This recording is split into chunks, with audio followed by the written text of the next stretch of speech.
Hey, I'm Sydney Faith, and today I'm talking all about procrastination.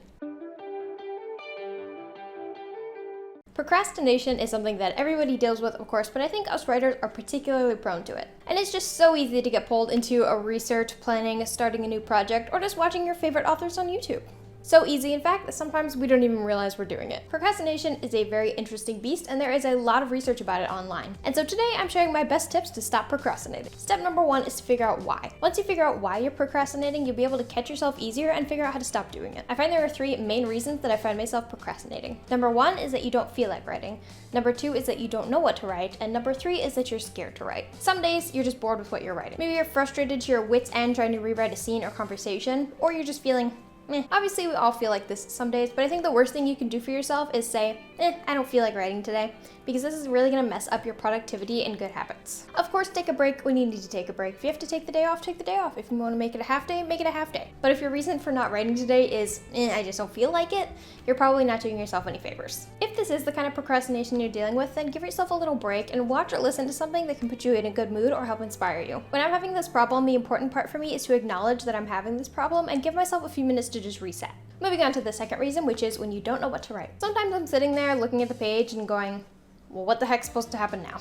Then I take a look at my notes for this scene and find that past me was super lazy and didn't pick up any of the slack. How rude. So now present me has to figure everything out on my own, and I don't have much to work with. I was all ready to sit down and write, and now I find I have no map.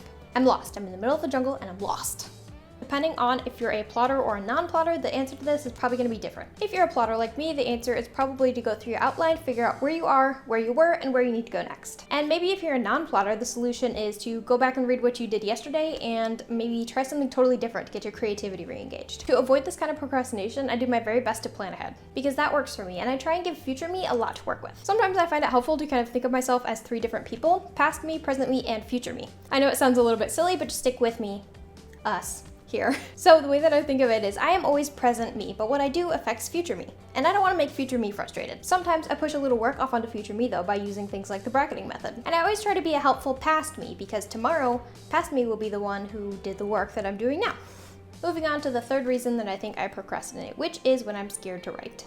When self-doubt is ruling your writing time, it's not a good time. This one is definitely very personal to everyone, so I can't really sit here and say, use these 10 steps to fix your problem, but at least I can talk about it. Self-doubt is of course something we all deal with at times, and it is difficult to navigate sometimes. Personally, I think my self-doubt stems from my anxious and perfectionist qualities, if you can call them qualities. I tend to fixate on things and nitpick at little details. I have a couple of ideas that can help you out. Remember what you have accomplished in the past. Watch or listen to something that inspires or motivates you. Try to get out of your head and just keep in mind the idea that what you're writing right now does not have to be perfect.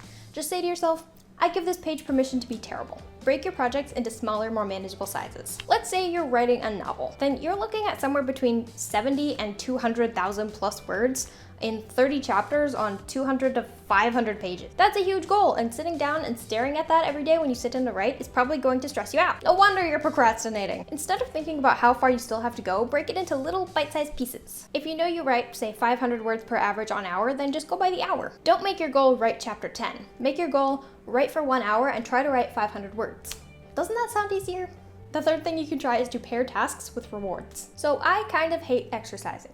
Like, I really, really hate it. So I'm only allowed to watch Teen Wolf while I'm running. On the elliptical machine, not like out in the street. That would be dumb. And this actually works. Sometimes brains are funny like that. So if you complete your hour of writing and hit your word count goal, you get a treat. Like a puppy. I mean, you don't get a puppy. I mean, like, you're like a puppy because you get a treat. So just figure out what kind of reward will work for you and make yourself stick to the rules. If it helps, you can write the rules out on a little post-it note and stick it to your computer. And the fourth thing you can do to help yourself stop procrastinating is to build good habits. If you only keep one tip from this video, this is definitely the one you should keep.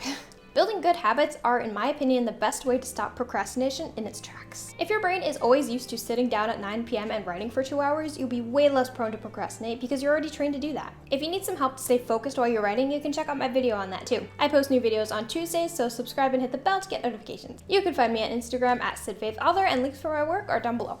Thanks for watching. Bye!